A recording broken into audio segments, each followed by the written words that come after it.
오늘 말씀은 이 기념비를 세우라입니다. 하나님은 여호수아에게 언약궤가 요단을 건널 때에 요단물이 끊어졌으므로 이 돌들이 이스라엘 자손에게 영원히 기념이 되리라 하라 말씀을 주셨습니다. 하나님은 범람한 요단강을 끊고 강바닥을 마르게 해서 이스라엘 백성들을 가나안 땅으로 건너가게 했습니다. 그리고는 하나님이 행하신 이 기적의 일, 권능의 일을 절대로 잊지 말라는 의미에서 기념비를 세우라고 말씀하신 것입니다. 인간은 참 망각하기를 잘합니다. 그래서 역사적인 큰 일은 잃어버리지 않고 후세에 길이길이 알리고자 기념비를 세우는 것이 역사 속에 종종 있었습니다. 이탈리아의 개선문은 로마 장군들의 강인했던 기상을 기념하는 것입니다. 이탈리아의 프랑스의 개선문은 나폴레옹의 혁혁한 승리를 기념하는 것입니다. 영국에 가면 트라팔가 해전 기념비가 있습니다. 이것은 한쪽 눈과 한쪽 팔을 잃고 나서도 죽기까지 싸워 나폴레옹의 해군을 물리친 넬슨 제독의 충성을 기리는 기념비입니다. 이런 역사적인 기념비는 역사에 있었던 그 위대한 승리, 그 위대한 기적을 잊지 말자고 후세들이 길이길이 기억하면서 역사에 그런 좋은 참고로 삼자고 세운 기념비입니다. 그런데 오늘 본문에서는 그러한 인간의 공적을 기리는 기념비가 아니라 오직 하나님의 영광과 은혜를 기리는 영원한 기념비를 세우라고 하나님께서 말씀하셨습니다. 이것은 오로지 하나님의 영광을 위한 기념비입니다. 우리 1절에서 3절 말씀을 우리 다 같이 읽겠습니다. 1절에서 3절 말씀입니다. 시작. 그 모든 백성이 요단을 건너기를 마침에 여호와께서 여호수아에게 말씀하여 이르시되 백성의 각 지파에 한 사람씩 12사람을 택하고 그들에게 명령하여 이르기를 요단 가운데 제사장들의 발이 굳게 선 그곳에서 돌 12를 택하여 그것을 가져다가 오늘 밤 너희가 유숙할 그곳에 두게 하라 하시니라. 아멘. 할렐루야. 아멘. 여호와의 언약궤를 맨 제사장들의 발바닥이 요단물을 탁 담그었을 때 요단물이 갑자기 뚝 끊어졌습니다. 생각해 보십시오. 흐르던 물이 범람에서 세차게 흐르던 그 강물이요, 갑자기 제사장들이 언약궤를 맨 제사장들의 발이 강바닥에 탁 밟았을 때 물이 스톱했습니다. 그리고 그 물이 쫙 이렇게 벽을 만드는 것이죠. 댐처럼. 그리고 강바닥에 그 물기운이 순식간에 사라지고 바삭바삭한 먼지가 나는 그런 바닥이 된 것입니다. 얼마나 이스라엘 백성들이 약 1km 떨어져서 그 장면을 보았는데 얼마나 감격했을까요? 갑자기 요단물이 딱 서고 순식간에 사이로 흐르던 물이 사라지고 막 그냥 그 쫙 그 댐처럼 물만 이렇게 물기둥이 서서 거의 한 수백 미터를 이렇게 딱 댐처럼 그렇게 섰을 때 놀랐을 것이죠. 만약 여러분들이 그곳에 있었다면 어떤 반응을 했을까요? 제가 만약에 그곳에 있었다면요, 오마이갓, 오마이갓, 막 그냥 정신을 잃고 오마이갓을 외치면서 그 사슴의 그 놀란 눈을 뜨면서 껌벅껌벅 거리면서 정말 정신이 해롱해롱해서 그곳을 건넜을 것 같아요. 생각해 보십시오. 200만 명이나 되는 이스라엘 백성들이 끊어진 요단강을 건너 먼지를 날리면서 건넜을 때 정말 그들은 감격하고 흥분에 겨워서 외쳤을 것입니다. 아이들은요, 그 쫙 서 있는 그 물기둥을요 손으로 한번 넣어보기도 하고 물로 탁 쳐보기도 하고 막 물장구도 치고 그렇게 건넜을 거예요. 놀라운 일이죠. 물고기들이 그냥 싹 가다가 뚝 끊어진 곳에서 갑자기 그냥 못 멈추고 막 위에서 막 툭툭 이만한 물고기들이 파닥거리며 떨어졌을 거예요. 막 그러면 막 그 주워서 가기도 하고 그랬을 것입니다. 감격적인 요단강 건너기를 그 한나절 동안 마쳤습니다. 흥분의 도가니 속에 있었을 때 하나님께서 여호수아에게 말씀하셨습니다. 백성의 각 지파에 한 사람씩 택하여 그들에게 명령하여 요단강 바닥에서 각각 돌을 취하여 오늘 밤 너희가 유숙하는 그 길갈에서 기념비를 세워라. 왜 하나님은 이 감격스러운 날에 갑자기 강 밑바닥에서 12돌을 취하여서 영원한 기념비를 세우라고 말씀하셨을까요? 아마도 어마어마한 홍해를 건너는 그 기적을 체험하고도 하나님의 그 놀라운 능력을 너무 쉽게 잃어버리고 불평하고 원망했던 출애굽 1세대의 그 모습이 괘씸해서 이번 요단강 도하 사건은 기념비를 만들어 영원히 기억하라고 그렇게 우리 하나님은 말씀하셨을 것입니다. 그러면 구체적으로 기념비를 만들라고 하신 목적이 무엇인가? 오늘 본문을 주의 깊게 읽어보면 세 가지 목적이 나옵니다. 첫째는 다음 세대들의 신앙 교육을 위해서 만들라고 했습니다. 우리 6절을 같이 한번 읽겠습니다. 6절 말씀 시작. 이것이 너희 중에 이 돌들은 무슨 뜻이냐 하거든. 아멘. 하나님은 여호수아에게 후일에 너희의 자손들이 물어볼 때 그때 하나님께서 이 요단강물을 끊고 200만이나 되는 이스라엘 백성들 어떻게 건너게 했는지, 그리고 어떻게 가나안 땅을 정복하도록 하나님의 권능의 손이, 영광의 손이 함께 하였는지를 교육하라고 말씀하신 것입니다. 하나님은 이스라엘 백성들의 행하신 출애굽의 역사와 광야에서 40년 동안 배했던 역사, 그리고 요단강을 가르시고 어떻게 가나안 땅을 주셨는지 다음 세대들에게 교육하기를 원하셨습니다. 신앙 교육하라는 뜻입니다. 신앙을 전수하라는 뜻입니다.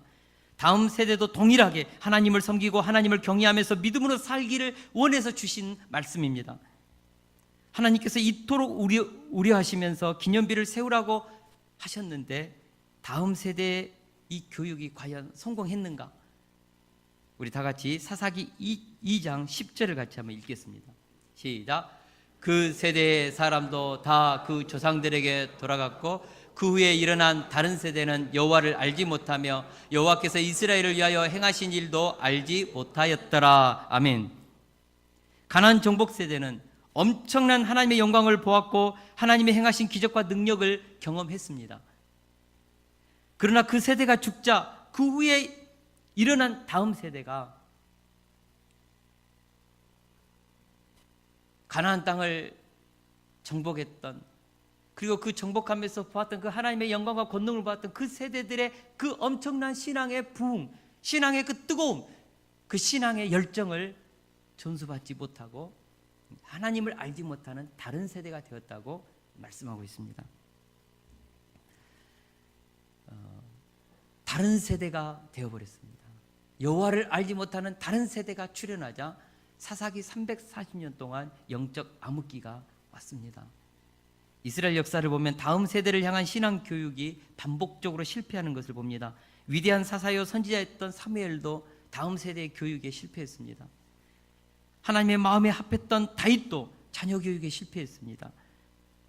결국 하나님은 다음 세대를 향한 신앙 교육이 전수되지 않으니까 자꾸 끊기고 영적인 암흑기가 오고 하나님을 거역하고 배역하는, 그리고 우상을 숭배하는 역사가 반복되니까 선지자들을 보내서 이스라엘 백성들에게 하나님을 알도록 말씀을 가르치고 기적을 행하면서 돌아오도록 얼마나 수없이 신앙 부흥동을 일으켰습니까? 그럼에도 불구하고 이스라엘 백성들은 다음 세대를 향한 부흥이 일어나지 않았습니다.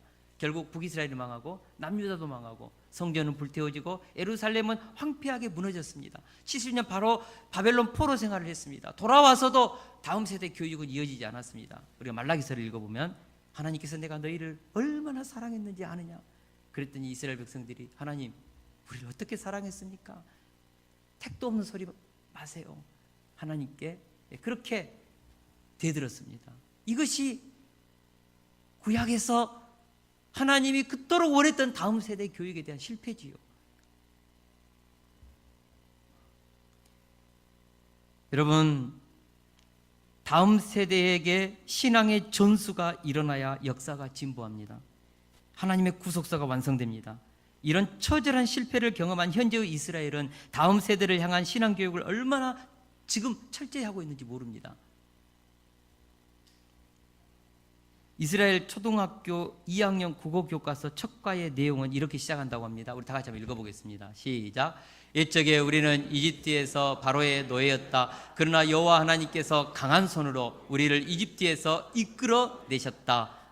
와, 공교육 2학년 국어교과서에 이런 내용을 그들은 기록하면서 자기 자녀들을 가르칩니다. 다음 세대들을 교육합니다. 무섭죠.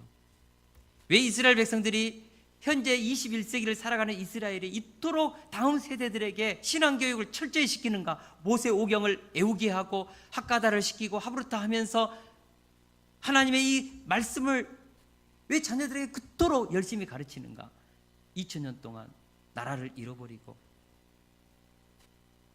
수많은 학대와 박해를 받으면서 그 서름 속에서 그들은 고통을 당했기에 이제는 두 번 다시 하나님을 섬기는 이 역사, 하나님 앞에서 살아갔던 과거의 그 영광을 이제는 잃어버리지 않겠다는 그 각오로 다음 세대 교육을 하고 있는 것입니다. 나치의 600만 유대인 학살을 증언하는 예루살렘의 야드바셈의 출구에는 이런 글귀가 적혀 있다고 합니다. 기억은 우리를 구원하고 망각은 우리를 다시 포로가 되게 한다. 과거에 함께했던 그 하나님을 기억하는 것, 역사 속에서 우리가 당했던 그 수치와 저주스러운 아픔을 우리가 기억하는 것은 오늘 우리의 삶을 구원하는 힘이라는 거죠. 미래를 열어가는 축복의 어떤 기준이라는 거죠. 그러나 역사를 망각해버리면, 역사 속에 함께했던 그 하나님의 축복을 망각해버리면, 그 실패 속에 겪었던 수치를 망각해버리면 다시 포로가 된다는 것이죠. 이스라엘 백성들은 이것을 알기에 21세기 다음 세대를 향한 처절한 교육을 시키고 있는 것입니다. 저는 우리 자녀들에게 신앙 교육이 가장 제1순위의 교육이라고 믿습니다. 현재 유대교와 이슬람교, 힌두교는 철저하게 자기 자녀들에게 자신들의 신앙을 교육하여 거의 100%에 가깝게 그들의 신앙을 전수합니다. 심지어 이슬람교와 힌두교는 그들의 신앙을 다음 세대가 받지 않고 다른 종교를 자녀들이 갖게 되면 명예살인을 허락합니다. 그래서 무슬림 국가에서 가족에게 행해진 명예살인으로 한 해 동안 약 5,000명의 생명을 잃는다고 합니다. 유엔에서 통계치를 내보면 2013년도 파키스탄에서 행해진 명예살인은 899명이었습니다. 그러니까 부모님들이 가지는 신앙을 자녀들이 버렸다고 해서 세속적으로 살았다고 해서 명예살인을 무슬림, 힌두교 국가에서 행해주고 있습니다. 이런 일들을 한다는 것이죠. 이 교도들은 무서울 정도로 부모들의 신앙을 자녀들에게 세뇌시켜서 전수하고 부모 세대와 정신과 사상과 종교와 삶의 방향이 같도록 만든다는 것입니다. 이런 부분에서 우리 기독교의 다음 세대에 대한 신앙 교육은 너무나도 초라합니다. 우리 대한민국에 17%의 기독교인들이 지금 있습니다. 800만 명이 넘는 기독교인들이 있습니다. 약 870만 명. 인구 대비의 17%입니다.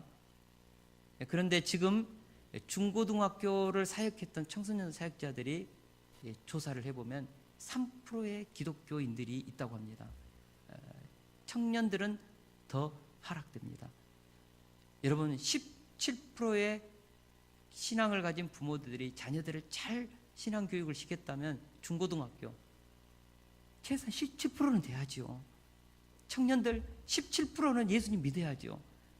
그러나 그렇지 않다는 것이죠. 3%, 2%. 충격적인 일입니다. 여러분, 우리 자녀들의 신앙만 잘 우리가 교육하고 가르쳐도요, 기독교 인구 줄지 않습니다. 저는 우리 세습교회의 신앙 교육에 대해서 지금은 굉장히 감사합니다. 100% 우리 자녀들이 나름대로 신앙을 갖게 되니까요. 물론 뭐 다 완벽하지 않지만은 내가 봤을 때는 거의 대부분 자녀들에 대한 신앙 교육들이 이루어지고 있습니다. 그런데 우리 자녀들이 커서 중학생이 되고 고등학생이 되고 대학에 가가지고도 과연 우리가 갖는 이 진리를 바탕으로 한 이 신앙, 천국을 확신하는 이 신앙, 내 삶을 끝없이 새롭게 하는 이 믿음을 우리 자녀들도 갖게 될 것인가? 퀘스천 마크죠.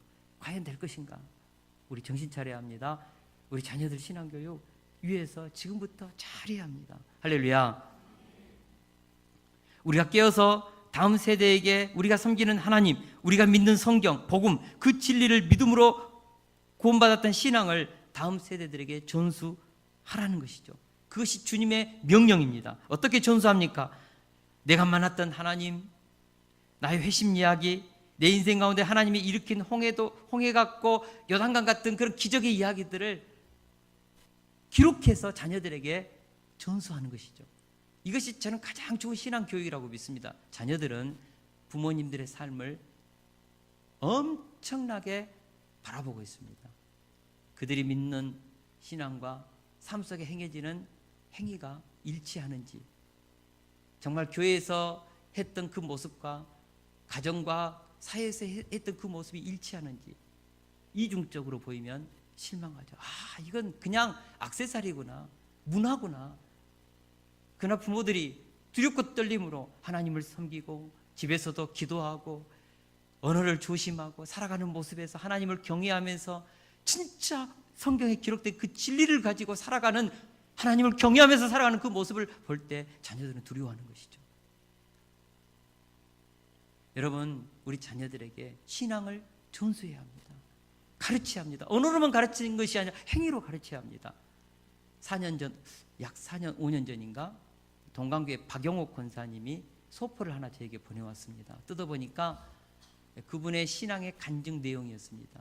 젊어서 청년 때 어떻게 예수님을 만났고 그 어렵고 힘든 인생의 고난을 어떻게 기도하면서 믿음으로 뚫어냈고 장로님이 되었고 자녀들을 세우고 번창한 믿음의 아름다운 가문을 이뤄내는지 자신의 그 일대기를 간증문을 써가지고 책을 엮어가지고 보냈더라니까요. 제가 그때 감동을 받았습니다. 그러면서 이것이다, 이것. 그래서 우리 세숫교회 성도들한테 다 신앙의 간증문 책을 쓰게 해야겠다. 이스라엘 백성들은 지금도 일반 국민들이 다 책을 씁니다. 자기들이 경험했던 지식들을 책으로 프린트해서 그렇게 남기는 것이죠. 우리 세숫교회 성도들에게 다 하나님이 우리에게 주시는 기념비적인 인생에 그런 사건이 있습니다. 기적이 있습니다. 은혜가 있습니다. 내가 만난 하나님을 만나기 전 BC 시절의 내 인생과 하나님을 만나서 변화된 내 삶의 간증이 있지요. 하나님 앞에 기도해서 치유받은 은혜가 있지요. 우리는 그런 하나님 앞에서 살았던 기념비적인 인생의 스토리를 일기에 적고 나중에는 책으로 엮어서 자녀들에게 물려주는 것이죠. 생일날 나이가 들어서 자녀들이 찾아오고 회가 때 자녀들이 찾아와서 선물을 주고 봉투를 내밀면서 축하합니다, 감사합니다 할 때 그냥 고맙다 그렇게만 하지 마시고 내 인생 가운데 함께 하신 그 하나님의 아름다운 신앙의 이야기를 책으로 써서 자녀들에게 주는 것이죠. 읽어봐라. 내 인생을 인도하신 하나님, 나를 승리케 하시는 영광스러운 하나님, 손자들에게, 손녀들에게, 친척들에게 주는 거예요. 그렇게 해서 신앙을 전수하십시오. 할렐루야. 아멘 좀 하세요. 할렐루야. 저는 우리 세숫교회 안에 그런 일들이 일어나기를 원합니다. 그러기 위해서 우리가 기념비적인 인생을 살아내야 합니다. 기념비적인 인생. 겨우 구원받아가지고 부끄러운 그런 신앙생활을 해서 하나님 앞에 얼굴을 푹 숙이고 가는 그런 구원이 아니라 기념비를 세우는 인생이 있지 않습니까? 인생의 어려움 앞에서 금식 기도하면서 하나님으로부터 받은 그 기적 같은 응답, 내 인생을 가로막고 있는 여리고를 무너뜨렸던 믿음의 그 승리, 새벽 기도하면서 매년마다 성경을 한 곳씩 읽어내면서 하나님을 만나면서 체험했던 그런 영혼의 영성의 일기, 그런 이야기들 있지 않습니까?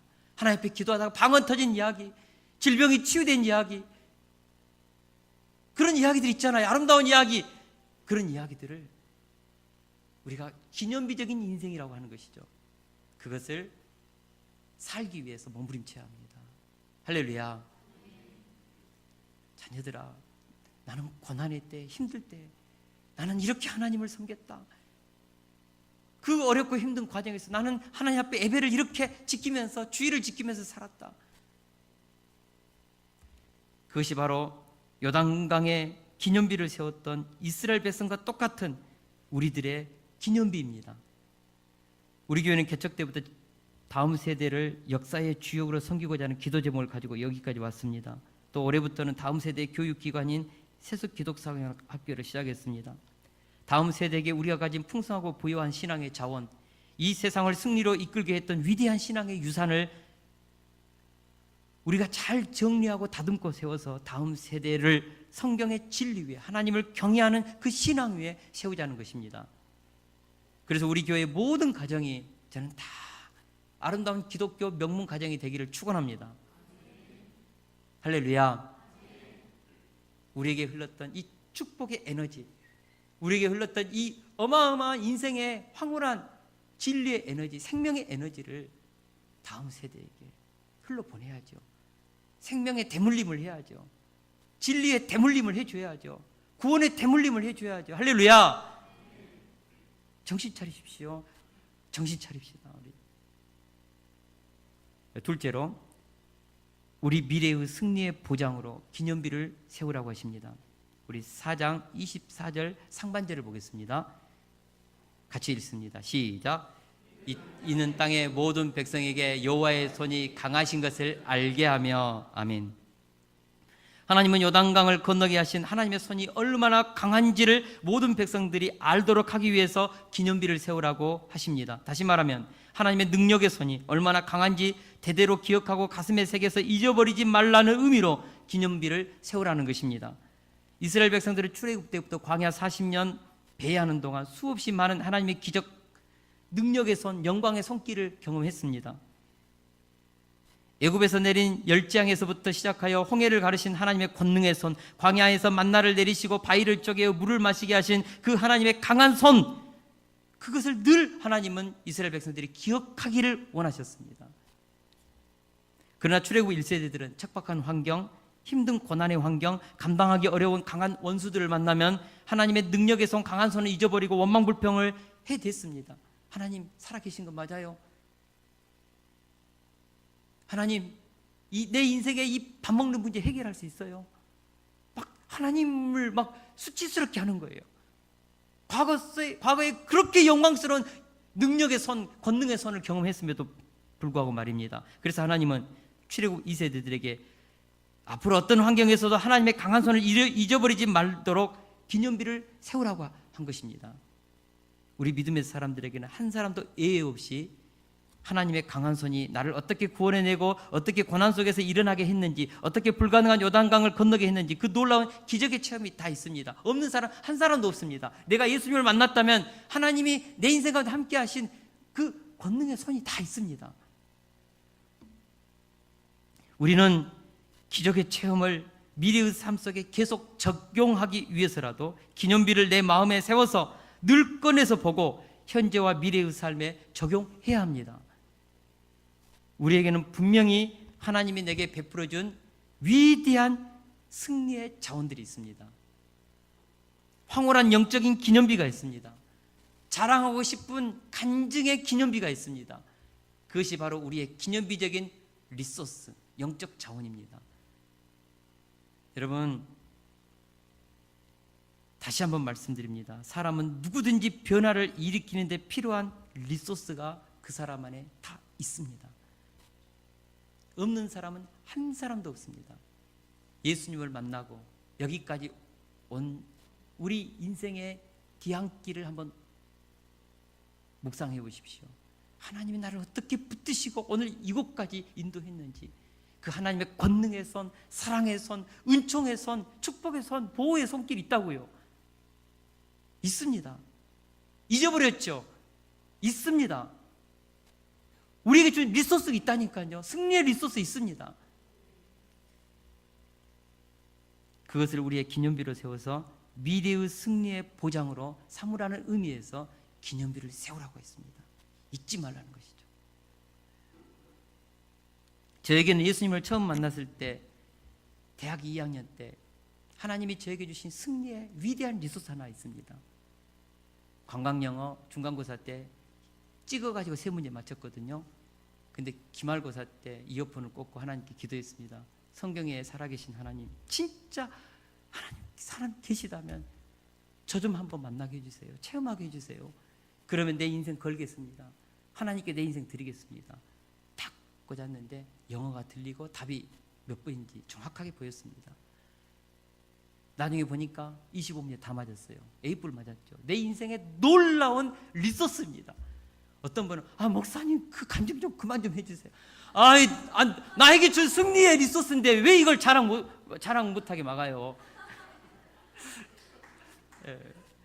여러분, 우리의 리소스는요 계속해서 꺼내서 외쳐야 합니다. 할렐루야. 저는 1991년도 제가 유배부 선교단체에서 학생회장을 했거든요. 91, 92년도에. 그때 천평 선교 부지 매입 역사가 있었습니다. 그때 이제 세븐 미러클 팀을 만들었거든요. 최선희 사모님도 그때 이제 만났고, 그때 사랑이 싹 튼 것 같아요, 좌우가. 근데 그때 20일 동안 청년 30명 데리고 91년에 5천만 원 만들었습니다. 저한테는 리소스입니다. 어마어마한 리소스죠. 코피 터지면서 청년들하고 열정적으로 밤낮을 뛰어다니면서 보배합에서 5천만 원 우리가 만들었거든요. 그래서 선교부지 천평 그때 사는데 보탰습니다. 제 인생의 리소스입니다. 또 한 가지 리소스가 있습니다. 제가 THM 역사신학 졸업 논문을 써가지고 전국신학협의회 최우수 논문상을 받았습니다. 정말 제가 봐도 제가 좀 어리버리하거든요. 근데 하나님께서 은혜를 주셔서 놀라운 논문을 쓰게 해서 제 눈물을 닦아주셨거든요. 그동안 무시받고 졸업 받은 것을 한꺼번에 해결해 주셨습니다. 저한테는 그것이 제 인생의 승리의 리소스입니다.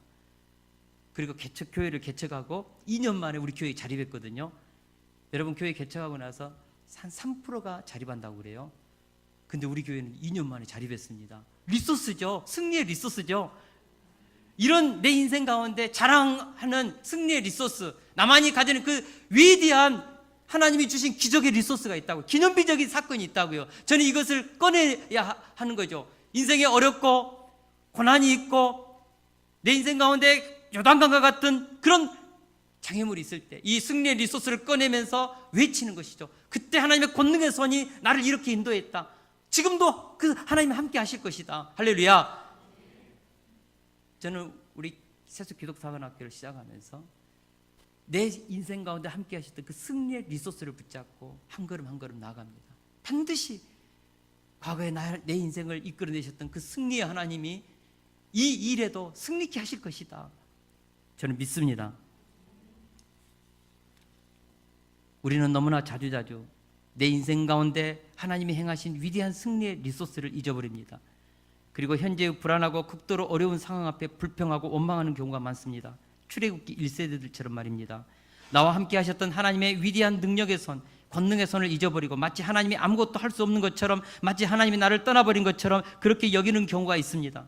그러나 자신의 인생의 기념비를 세우고 늘 그것을 꺼내어 묵상하고 그 기념비를 미래의 승리의 자원으로 적용하는 사람은 어떤 환난과 어떤 고난과 어떤 실패 속에서 다시 일어나서 승리의 새 인생을 쓸 것입니다.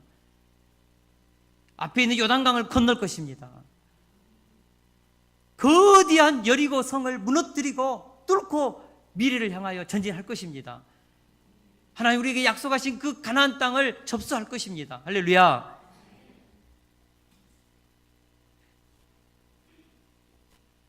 자신의 인생의 기념비를 세우고 그것을 꺼내서 늘 자신의 현재와 미래의 삶 속에 적용한 사람은 즐겁고 확신차게 재미있게 하나님의 능력의 손을 붙잡고 저는 승리의 인생을 살 줄로 믿습니다. 이것이 요단강에 기념비를 세우라는 의미인 것이죠. 저는 우리 세수 성도들에게 다시 한번 부탁드립니다.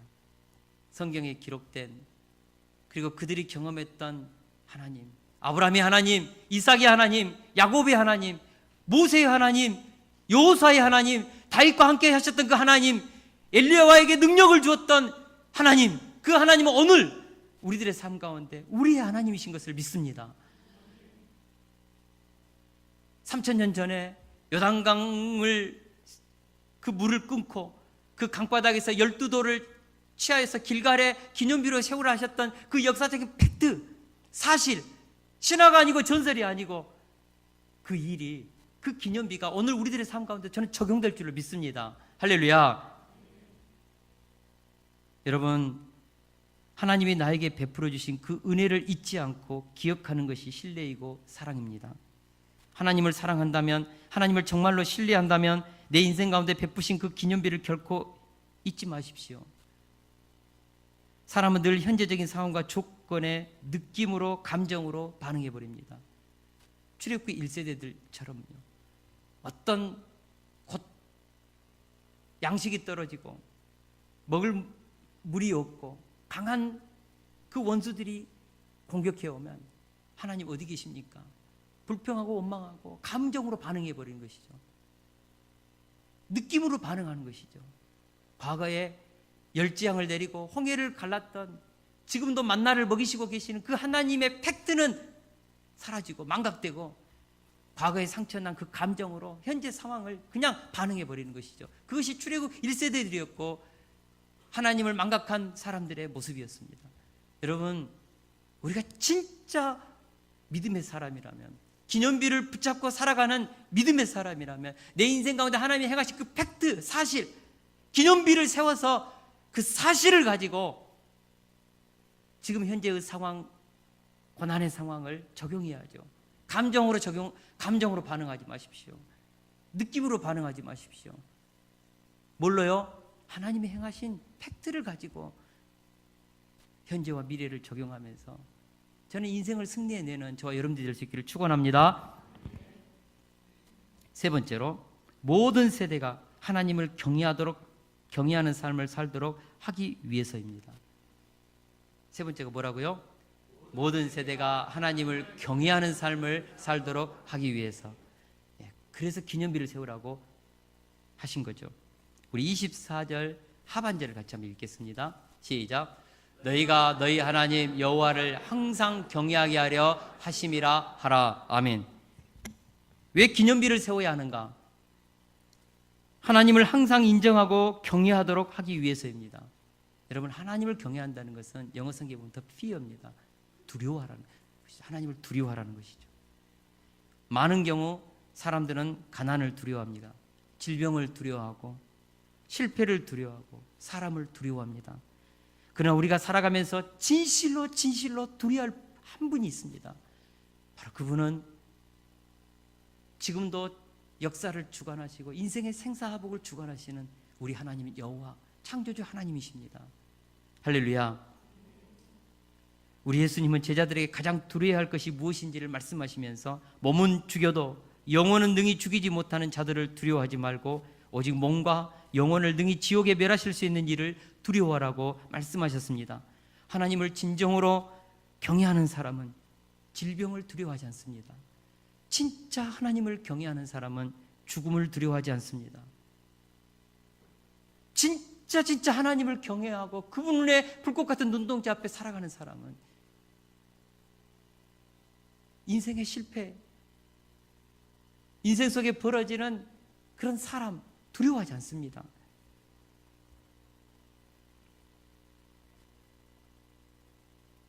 하나님 앞에서 내가 어떻게 평가받고 하나님이 나를 어떻게 인정해 주시는가가 최대의 관건입니다. 하나님이 내 편에 서서 하나님이 나를 보호해 주시겠다고 하시면 그것이 내 인생의 승리요 가장 행복한 안전보장입니다. 다른 것은 다 가짜입니다. 다른 모든 것은 다 우리를 속이는 잠깐의 위협입니다. 다른 모든 것들은 우리에게 잠깐 달콤함을 주는 그런 보호요 쾌락이지 그것이 우리를 구원해내지는 못합니다. 하나님을 근거로 살고 하나님을 의지의 대상으로 삼으면 그 인생은 가장 안전하게 살 수 있다는 것이죠. 내 인생 가운데 요단강을 건너게 했던 그 하나님을 경외하도록 하기 위해서 기념비를 세우라고 말씀하셨습니다. 그리고 그것을 늘 가슴판에 새기면서 하나님 안에서 살겠다고 결심하라는 것이죠. 전도서 12장 1절에서 2절을 우리 다 같이 한번 읽겠습니다. 시작. 너는 청년의 때 너의 창조주를 기억하라. 곧 공고한 날이 이르기 전에 나는 아무 낙이 없다고 할 해가 가깝기 전에 해와 빛과 달과 별들이 어둡기 전에 비 뒤에 구름이 다시 일어나기 전에 그리하라. 아멘. 창조주 하나님을 기억하면서 그분을 내 인생의 주인으로 모시고 살아가는 그 사람이 복이 있다는 것이죠. 여러분, 우리 인생을 살다 보면 우리가 머리가 희끗희끗해지고 주름이 늘고 근육이 부러지고 피부는 윤기를 잃고 허리는 굽어지고 그럴 날이 곧 옵니다. 여러분, 그때 내가 그렇게 목숨 걸고 벌어놓았던 화장실 4개 되는 그 화려한 아파트, 내가 모아뒀던 그 아름다운 세상 속에 쌓아놓은 근접탑, 그것이 무슨 의미가 있냐고요. 그것이 무슨 자랑이 되겠냐고요. 내가 그토록 에너지를 쏟아서 세상 속에 이루어놓은 그 기념비, 그것이 내 인생 가운데 그 늙어가고 죽어가는 나에게 무슨 구원을 주겠냐고요. 다 부질없는 짓이고 눈에 보이는 것을 붙잡고 인생을 쏟고 에너지를 쏟아서 살았던 삶에 대한 후회와 통탄과 그것을 붙잡고 살았던 삶의 그 허무함에 대해서 울 날이 올 것입니다. 여러분, 한 살이라도 젊기 전에 인생의 창조주, 내 인생의 주인, 생명의 주인, 내 영혼까지 구원하시는, 그리고 하나님의 나라를 유업으로 주시는 그 하나님을 붙잡고 사는 인생이 복되다는 것이죠. 마지막 날에 활짝 웃고 천국에서 만나자 라고 이별을 하면서 인생에 살아왔던 것을 다 정리하고 훌훌 털고 갈 수 있다는 것이죠. 사랑하는 동역자 여러분, 그래서 우리가 하나님을 경외하면서 사는 것이 중요하고 우리 다음 세대들 자녀들에게 하나님을 경외하면서 살도록 신앙 교육하는 것이 그토록 중요한 것입니다. 우리 잠언서 14장 26절 27절도 우리 같이 한번 읽겠습니다. 시작. 여호와를 경외하는 자에게는 견고한 의뢰가 있나니 그 자녀들에게는 피난처가 있으리라. 여호와를 경외하는 것은 생명의 샘이라 사망의 그물에서 벗어나게 하느니라. 아멘. 우리가 인생을 살아가면서 우리가 의뢰하는 재물, 권세, 지식 등 모든 것이 아무 소용이 없을 때가 올 것입니다. 그때 믿음이 없는 자는 환난 중에 엎드러지지만 하나님을 경외하는 자에게는 견고한 의뢰가 있게 됩니다. 여러분, 하나님을 경외하는 인생은요, 세월이 갈수록 나이를 먹을수록 산다는 것이 황홀한 것이죠. 여러분, 제 얼굴 한번 봐보세요. 제가 지금 50대 초반이거든요. 막 근심과 염려와 두려움 속에 살고 있습니까? 여러분, 어떻게 해석할지 모르지만 저는 해피합니다. 산다는 것이 행복합니다. 그리고 죽음을 이기고 멋지게 이별하고 하나님 품에 안길 것입니다. 사랑하는 동역자 여러분, 우리에게는 그런 승리가 있습니다. 여호와 안에 그것이 있습니다. 할렐루야. 결론입니다. 하나님께서 기념비를 세우라고 하시면 절대로 잊어서는 안 될 중요한 사건은 잊지 말고 기억하라는 의미에서 특별히 내린 명령입니다. 내 인생 가운데 하나님이 행하신 그 기념비적인 사건을 우리가 잊어버리지 맙시다. 가슴에 새기고 일기장에 기록하고 나중에 간증문을 쓰십시오. 다시 한번 부탁드립니다. 책을 쓰십시오. 아무나 안 하시네요. 책을 쓰십시오. 그리고 자녀들에게 틈틈이 나는 이렇게 하나님을 만났단다. 나는 하나님을 만나고 내 인생이 이렇게 변했단다. 나는 이렇게 고침받고 치유되었단다. 하나님 내게 주신 기도의 열매, 순종의 열매, 이것이란다. 그것을 듣는 자녀들의 가슴 속에, 영혼 깊은 곳에 내 엄마가 섬겼던 하나님, 내 아버지가 붙잡았던 그 하나님 붙들 것입니다. 이것이 위대한 신앙 교육입니다. 그리고 그 기념비를 가진 사람만이 현재와 미래의 아픔과 고통을 그 기념비로 적용하면서 이겨낼 것입니다. 감정으로 부딪히지 않고 하나님이 내게 주신 그 기념비 팩트를 가지고 우리는 고난을 이겨낼 것입니다.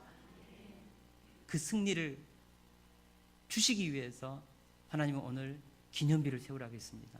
이번 한 주 동안 이 학가다 말씀 읊조리면서 내 인생 가운데 하나님이 세우신 기념비가 뭔가, 나를 어떻게 하나님이 구원하셨는가, 어떤 가운데서 나를 인도하고 계시는가, 그 하나님의 권능의 손길을 다시 한번 기념비를 세우면서 감사하면서 끄집어 그 기억의 깊은 창고 속에서 내 인생을 승리케 하신 그 하나님의 리소스 기념비를 끄집어내서 한 주 동안에는 하나님께 많이 기념비를 올려드리는 그런 기쁨의 한 주가 되기를 축원합니다. 그래서 두려움 없이 현재와 미래를 살아내는 저와 여러분 될 수 있기를 축원합니다.